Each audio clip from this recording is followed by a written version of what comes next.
Señor, gracias porque tú estás aquí con nosotros. Gracias por ser el buen pastor, Señor, que nos guía por pastos delicados, Señor. Y qué bueno es poder cantarte y reconocer todo lo que tú eres, como acabamos de hacer. Y ahora, al acercarnos a la palabra, queremos pedir que tengas misericordia de nosotros, que tú hables a nuestros corazones, que nos ayudes a entenderla, a aplicarla, Señor, y a llevarla a cabo, que no se quede en meras palabras o conocimiento, sino que tú sigas transformando y haciendo nuestros corazones como el tuyo, que tú sigas santificándonos, Señor, y que nuestras vidas te glorifiquen cada día en todo lo que hagamos. Señor, bendice tu palabra y haz, Señor, que ella haga mella en nuestros corazones. Amén. Amén. Creo que estaremos todos de acuerdo que cuando hay alguna cosa a la que le tenemos cariño, una de las maneras de demostrar que amamos algo es cuidándolo, ¿verdad? Demostramos el amor a nuestros hijos cuidándoles, dándoles comida, dándoles alimento, dándoles ropa, dándoles un lugar donde vivir. Demostramos amor a nuestro marido, a nuestra mujer, pues igualmente cuidándole, dedicándole tiempo, prestándole atención. Si tenemos animales de compañía, igualmente les mostramos pues cariño, dándoles de comer cada día, sacándolos a pasear, si es un perrito o lo que sea. Ahora bien, la pregunta que os lanzo es que si nosotros formamos parte de la Iglesia, porque somos personas a las cuales Jesús ha rescatado por medio de su sangre y nos ha hecho hijos suyos, si amamos a la Iglesia, nosotros tenemos que cuidar a la Iglesia. Nosotros tenemos que preocuparnos de la Iglesia, y el autor de Hebreos nos da una serie de deberes que si los llevamos a cabo estaremos cuidando a su Iglesia. Estaremos cuidando no este lugar, no el lugar físico, sino a cada uno de los miembros que formamos parte de ella. Así que si queréis acompañarme, vamos a leer juntos el texto. Se encuentra en Hebreos capítulo 13, los versículos del 7 al 19. Hebreos capítulo 13, versículos del 7 al 19. Hebreos capítulo número 13, los versículos del 7 al 19.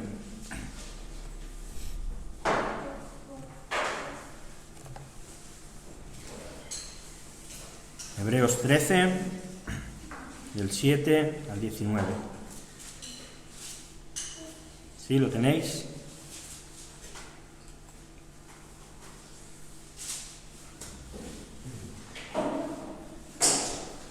Vamos a leerlo. Dice: acordaos de vuestros pastores, que os hablaron la palabra de Dios. Considerad cuál haya sido el resultado de su conducta e imitad su fe. Jesucristo es el mismo ayer y hoy y por los siglos. No os dejéis llevar de doctrinas diversas y extrañas, porque buena cosa es afirmar el corazón con la gracia, no con viandas que nunca aprovecharon a los que se ocuparon de ellas. Tenemos un altar del cual no tienen derecho de comer los que sirven el tabernáculo, porque los cuerpos de aquellos animales cuya sangre a causa del pecado es introducida en el santuario por el sumo sacerdote, son quemados fuera del campamento. Por lo cual también Jesús, para santificar al pueblo mediante su propia sangre, padeció fuera de la puerta. Salgamos pues a él, fuera del campamento, llevando su vituperio, porque no tenemos aquí ciudad permanente, sino que buscamos la por venir. Así que ofrezcamos siempre a Dios por medio de él sacrificio de alabanza, es decir, fruto de labios que confiesan su nombre. Y de hacer bien y de la ayuda mutua no os olvidéis, porque de tales sacrificios se agrada a Dios. Obedeced a vuestros pastores y sujetaos a ellos, porque ellos velan por vuestras almas, como quienes han de dar cuenta, para que lo hagan con alegría y no quejándose, porque esto no os es provechoso. Orad por nosotros, pues confiamos en que tenemos buena conciencia, deseando conducirnos bien en todo. Y más os ruego que lo hagáis así, para que yo sea restituido más pronto. Amén. Hace un par de semanas estuvimos viendo los deberes fraternales y familiares que el autor de Hebreos escribe a sus lectores, a sus oyentes, y que también tenían que ver con nosotros. Y hoy vamos a ver cuáles son los deberes religiosos que cada uno de nosotros tenemos, por ponerle un nombre. Normalmente la palabra religión tiene como un significado negativo, ¿verdad? La religión suena a algo malo, a algo como de rituales y ya está, pero la realidad es que la religión es algo bueno. Hay muchos que dicen, no, mira, yo no tengo una religión, yo tengo una relación, y está muy bien, suena muy bonito, pero religión lo que quiere decir es volver a ligar algo, volver a unir algo que se había roto. Así que vamos a ver cuáles son nuestros deberes, como personas que hemos sido ligados de nuevo con Dios, ligados de nuevo con Jesús. Y el texto comienza con un consejo obligatorio. Dice versículos 7 y 8, acordaos de vuestros pastores, que os hablaron la palabra de Dios, considerad cuál haya sido el resultado de su conducta e imitad su fe. Jesucristo es el mismo ayer y hoy y por los siglos. El autor no se está centrando solamente en el pastor o pastores que las personas que estaban oyéndoles pudiesen tener en ese momento, sino que les está diciendo: acordaos de todos aquellos pastores que han influenciado en vuestra vida, durante vuestra vida creyente, y les da algunas claves para encontrar cuál es el éxito de un buen pastor. Muchas veces el éxito de un pastor, de un ministerio, se mide por los resultados visibles, ¿verdad? Si ha tenido una iglesia grande, si han habido muchas personas que se hayan convertido, si tienen muchos miembros, pero lo que realmente hace que un pastor sea exitoso es que hayan hablado correctamente la palabra de Dios, que hayan tenido una buena conducta y que el resto de gente imite su fe. Esto es lo que hace que un pastor sea exitoso. No tiene tanto que ver con los números, sino con su carácter y con su manera de vivir y con su manera de pastorear. Además, aquí el autor está haciendo un enlace con Hebreos 11. Si recordamos, Hebreos 11 es el conocido como el capítulo de los héroes de la fe, ¿verdad? Y ahí se habla de Moisés, de Noé y de muchos más. Y aquí lo que está diciendo el autor es: ya vimos a todos aquellos héroes que eran dignos de imitar, pero los pastores que vosotros habéis tenido también son personas a las que vale la pena que os acordéis de ellos y los intentéis imitar. Y en la sociedad que vivimos, donde cada vez cuesta más encontrar referentes a los que imitar, saber que Dios ha escogido a hombres rectos para pastorear a su iglesia y que son cercanos, que podemos verles cómo actúan, que podemos conocerles en su día a día, es algo que para nosotros tiene que ser de ánimo. Por eso es importante que oremos por los pastores, que oremos por aquellos que han decidido dar su vida para pastorear a la iglesia, para que el Señor les guarde de no caer en la tentación, para que ellos sigan siendo ejemplos de vida y de fe, a los cuales nosotros podamos imitar, para que ellos se mantengan firmes. Pero el autor dice, bueno, quizá, no lo dice pero lo da a entender, dice, quizá no hayáis tenido un pastor que haya tenido una buena conducta, que haya usado bien la palabra, que su fe haya sido digna de imitar. Y entonces dice, Jesucristo es el mismo ayer y hoy y por los siglos. Y puede ser que alguno de los pastores que hemos tenido nos haya fallado. Puede ser que alguno de las personas que nos han pastoreado no hayan estado a la altura, no hayan enseñado correctamente la palabra.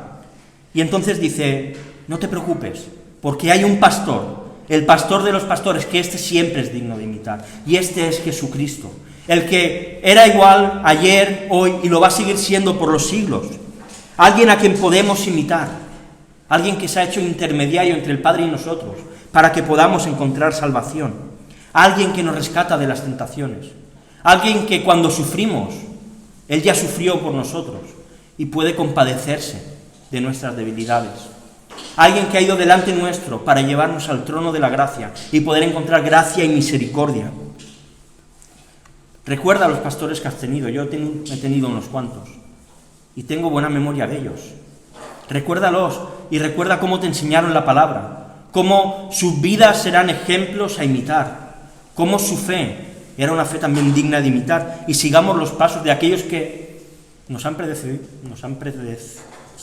como se diga, de aquellos que han estado antes que nosotros.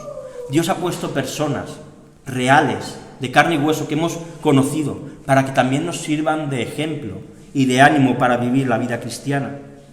Y si los pastores que hemos tenido hicieron un buen uso de la palabra, entonces nosotros tenemos que estar alertas. Dice el versículo 9, no os dejéis llevar de doctrinas diversas y extrañas, porque buena cosa es afirmar el corazón con la gracia, no con viandas, que nunca aprovecharon a los que se han ocupado de ellas. El centro de este versículo es la palabra gracia. Y aquí está la clave. Cualquier doctrina que aparezca y que desplace la gracia del centro es una doctrina que tenemos que desechar. Es una doctrina que tenemos que huir de ella. Cuando el autor escribe, está pensando sobre todo en los judíos, porque es a quien va dirigido. Y los judíos tenían una tendencia que incluso cuando se convertían al cristianismo, querían que los gentiles cumpliesen todas las leyes judías que había. Querían que cumpliesen las normas acerca de la alimentación, acerca de la circuncisión también. Y el autor lo que les está diciendo es que ni el judaísmo ni ninguna otra doctrina extraña ellos tenían que seguirlas, sino todo lo contrario, la gracia cambiaba todo el paradigma, todo el ecosistema que tenían ante delante. Y creo que esto también es importante para nosotros. en nuestro amor hacia la Iglesia, en nuestro cuidado hacia la Iglesia, tenemos que vigilar nuestras creencias. Y no me estoy refiriendo quizá a doctrinas que no son principales, como puede ser pues, el bautismo del Espíritu Santo, el rapto de la Iglesia, los dones, que dentro del mundo cristiano hay diferentes posicionamientos, aunque nosotros somos una iglesia pentecostal que creemos todo ello, sino que tenemos que guardarnos a cualquier doctrina que desbanque a la gracia del centro de la Iglesia. Cualquier doctrina que venga a aportar algo que no es la gracia, tenemos que desecharlas. Hay una canción que a veces cantamos y que a mí me pone muy nervioso cuando la cantamos, que dice una frase que dice: la gracia y el perdón es el fruto de vivir en comunión y en adoración. Y esto es mentira, y esto es una herejía. Porque la gracia no es fruto de que yo viva en comunión, la gracia es algo que Dios da libremente sin que yo haga nada. La comunión y la adoración es fruto de la gracia, eso sí.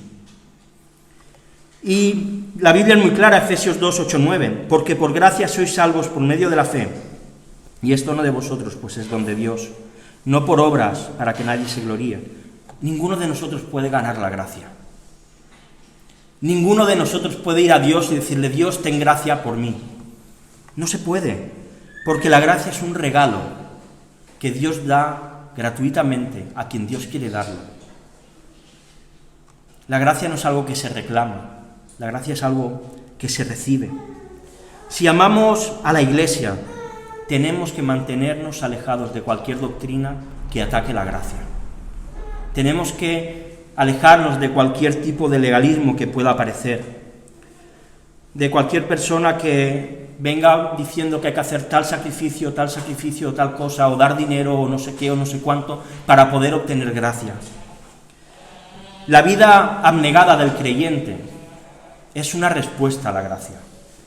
No vivimos de una manera privándonos de cosas para conseguir gracia. Hemos conseguido gracia y entonces vivimos de esa manera. No leemos la Biblia para conseguir gracia. Porque hemos recibido la gracia, leemos la Biblia. No oramos para conseguir gracia. Porque hemos recibido gracia, oramos y queremos relacionarnos con Dios. No evangelizamos para que Dios tenga gracia de nosotros. Porque nosotros hemos recibido gracia, queremos que otros reciban la misma gracia y por eso evangelizamos.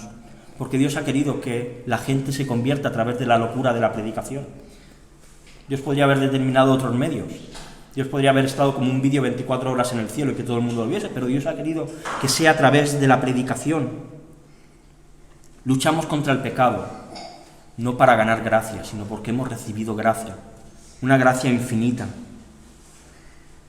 Tanto así que Cristo llegó a morir en la cruz para que nosotros pudiésemos tener gracia.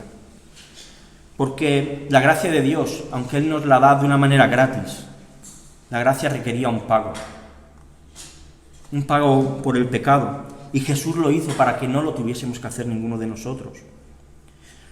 Vigila lo que ves por internet, lo que lees, lo que escuchas, y hagamos que en esta iglesia la gracia sea el centro de todo, que nuestras relaciones se basen en la gracia, que las predicaciones se basen en la gracia, que las canciones se basen en la gracia, que nuestras oraciones se basen en la gracia. Todo lo que sea meter otras cosas es perturbar el Evangelio y eso no podemos permitirlo. Guardemos nuestras creencias.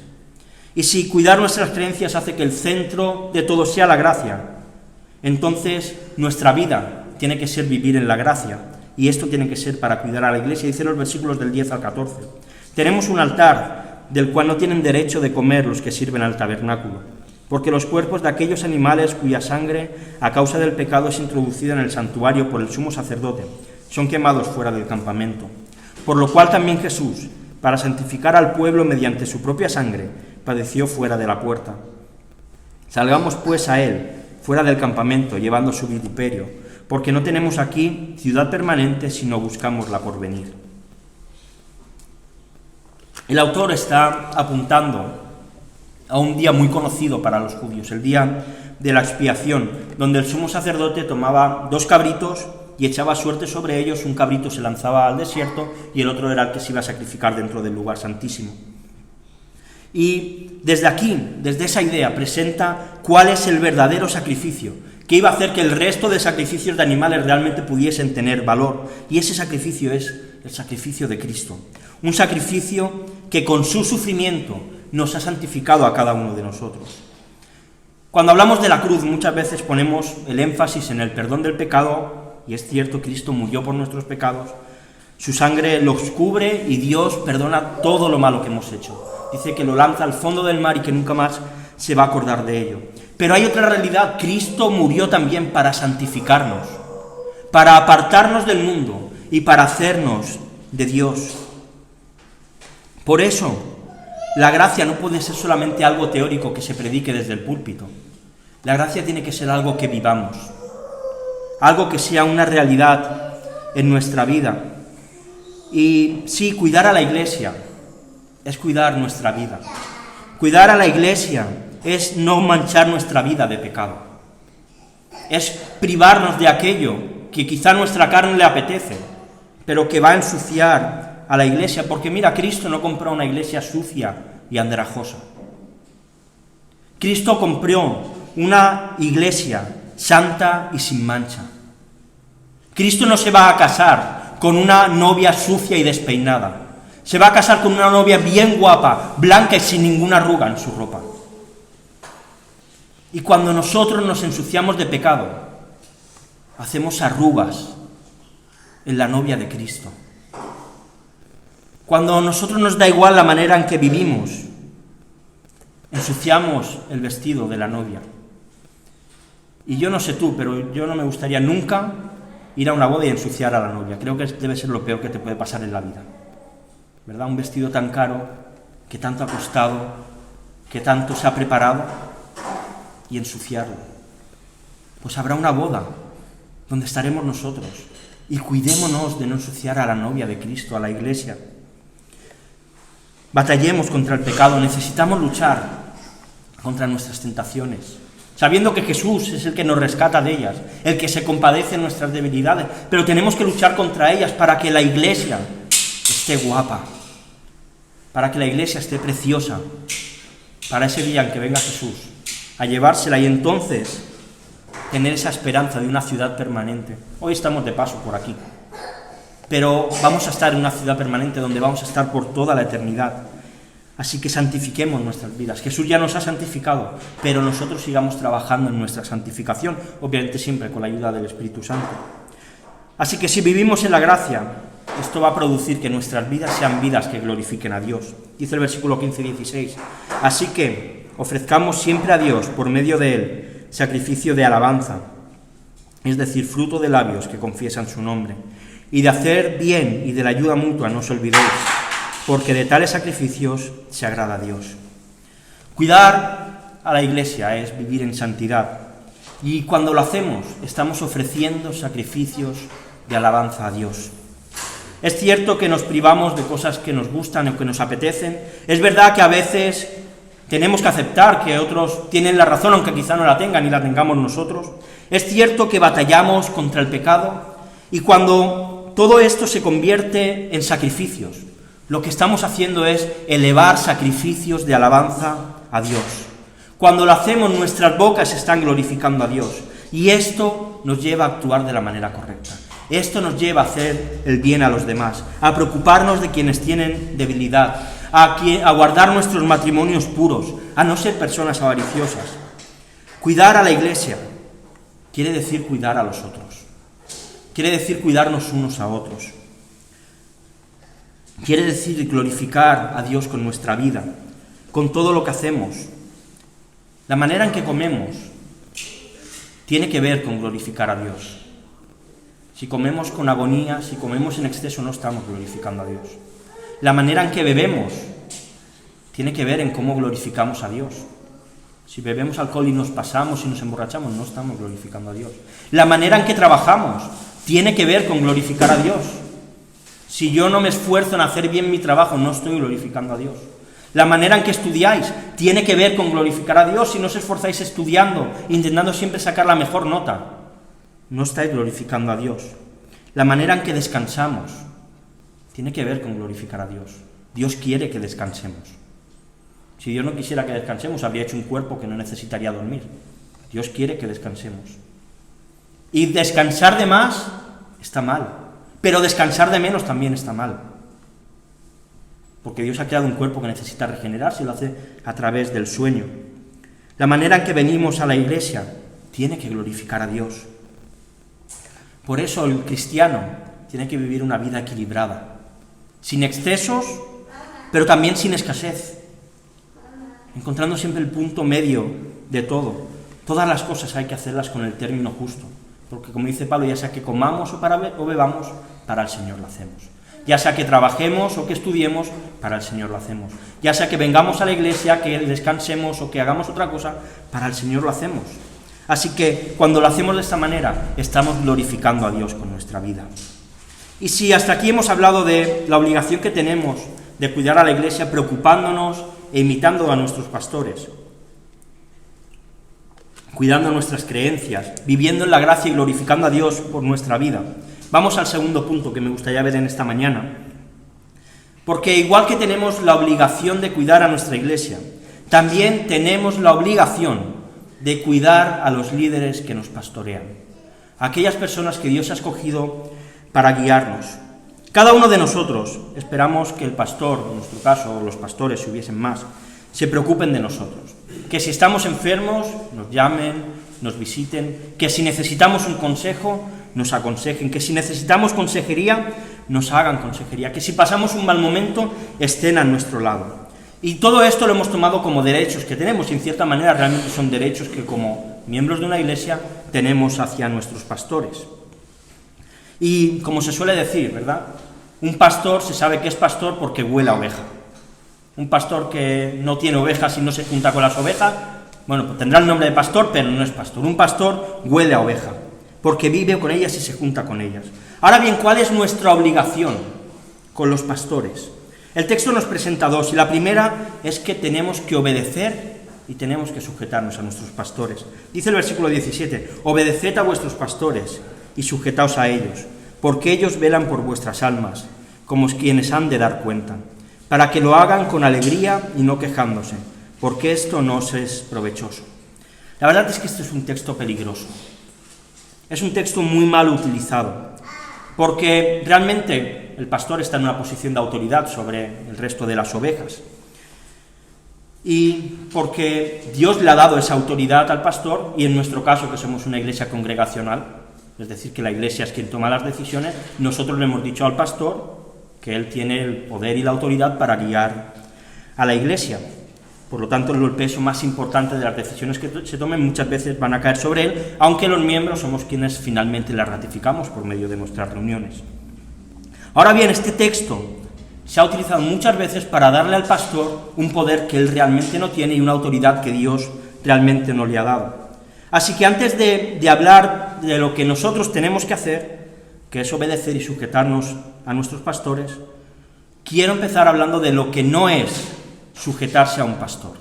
De en qué casos no hay que obedecer a un pastor, porque el pastor no es aquí la persona infalible que puede hacer lo que le dé la gana, y ya está, así que dejadme dedicarme un poquito a esto.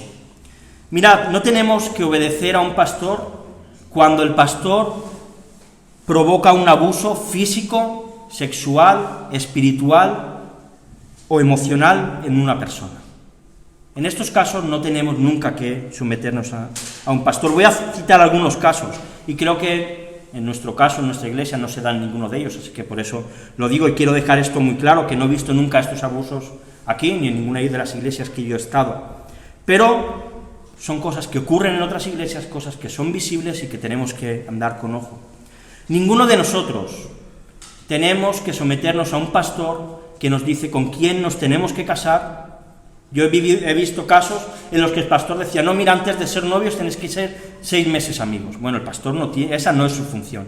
El pastor puede aconsejar y decirle, oye, mira, creo que esta chica o este chico no te conviene.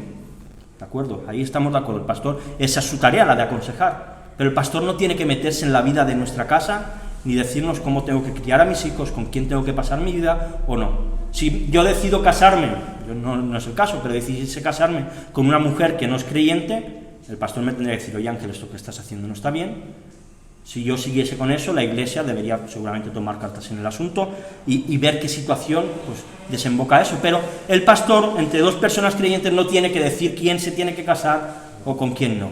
Esto es un abuso emocional que el pastor está tomando. Ninguno de nosotros debemos sujetarnos si se nos manipula a que por medio de dar dinero vamos a recibir más bendiciones, vamos a recibir un trato mejor, o por dar más tiempo vamos a ser mejores que otros. Esto no es bíblico, y si el pastor llega a hacer esto, es algo en lo cual no tenemos que obedecer ni nos tenemos que sujetar. Este tipo de abuso es espiritual, es un abuso anímico y la Iglesia no debería permitirlo nunca. Vuelvo a repetir, no son abusos que yo haya visto nunca en nuestra Iglesia, si no, no lo diría desde aquí y lo trataríamos de otra manera.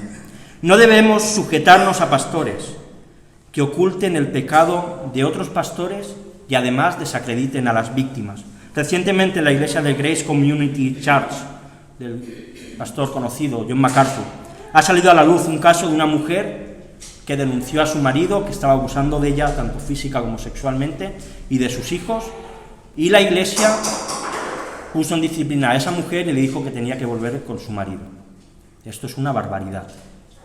Una persona que está sufriendo abusos de cualquier tipo, la Iglesia siempre se tiene que posicionar con el débil y acompañarla a ir al juzgado, poner una denuncia y que la justicia se encargue. Da igual que la persona que esté cometiendo eso sea un líder de la Iglesia, no se puede consentir esto, no se pueden permitir los abusos, y por esto ha habido bastante jaleo. En un caso así, no hay que sujetarse al pastor. Si una persona está sufriendo en su casa, por mucho que el pastor le diga tú tienes que volver y sujetarte a tu marido, eso no es bíblico. Y es algo que no debe pasar. No debemos sujetarnos a pastores que cometan abusos sexuales contra otras personas dentro de la congregación. En Hillsong, tanto en Estados Unidos como en Australia, han aparecido casos de pastores que han cometido abusos sexuales sobre chicas y que la organización, la Iglesia, lo ha intentado tapar. No debemos someternos en ningún caso a nada de esto. No tenemos que sujetarnos a pastores que porque dicen que son los ungidos del Señor no se les puede llevar nunca a la contraria. El pastor es alguien que se presupone que busca a Dios, que busca su guía, pero que no son infalibles, que fallan igual que nosotros, igual que cualquier otro. Así que si el pastor alguna vez alguien le dice algo en contra, no quiere decir que vayan ni contra el pastor ni que lo quieran echar, y se puede hacer sin ningún problema. En un momento en que en alguna iglesia llega al punto en que nada se le puede decir al pastor, es una iglesia que más vale salir corriendo de allí, porque esto no es una dictadura, y menos en nuestro caso, que además es una iglesia congregacional. Obviamente, cuando decimos algo siempre tiene que ser con un espíritu constructivo, y para que la cosa vaya mejor, no a peor. Queda claro casos en los que no tenemos que sujetarnos nunca a un pastor, en los que no hay que obedecer porque está tomando abuso. Y vuelvo a repetir, ya sé que lo he dicho, no he visto ninguno de estos abusos entre nosotros, espero que nunca ocurran, obviamente.